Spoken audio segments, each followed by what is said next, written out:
ସମସ୍ତଙ୍କୁ ଆଜିର ଆଉ ଏକ ମିନି ବ୍ଲଗକୁ ସ୍ୱାଗତ। ସକାଳେ କିଛି ସମୟ ମେଡିଟେସନ୍ କରିବା ପରେ ରେଡ଼ି ହୋଇ ବାହାରିଥିଲି ଜିମ୍। ବେକ୍ ଡେର ପ୍ରଥମ ଏକ୍ସରସାଇଜ୍ ଥିଲା ଲାଟ୍ ପୁଲ୍ ଡାଉନ୍।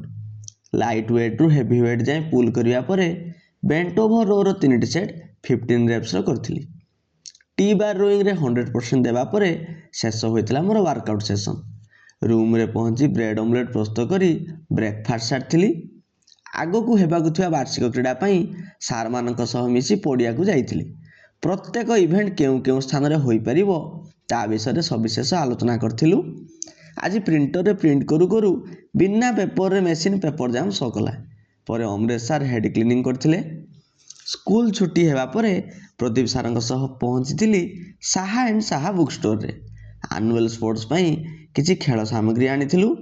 ପରେ ମେଡ଼ିସିନ ଦୋକାନରୁ ଗ୍ଲୁକୋଜ୍ ଧରି ସିଧା ଚାଲିଲି ରୁମ୍କୁ। ରାତିରେ ରୁଟି ସହ ଚିକେନ୍ ଖାଇ ଡିନର ସାରିଥିଲି। ବ୍ଲଗ୍ଟିକୁ ଶେଷ ପର୍ଯ୍ୟନ୍ତ ଦେଖିଥିବାରୁ ସମସ୍ତଙ୍କୁ ଅଶେଷ ଅଶେଷ ଧନ୍ୟବାଦ।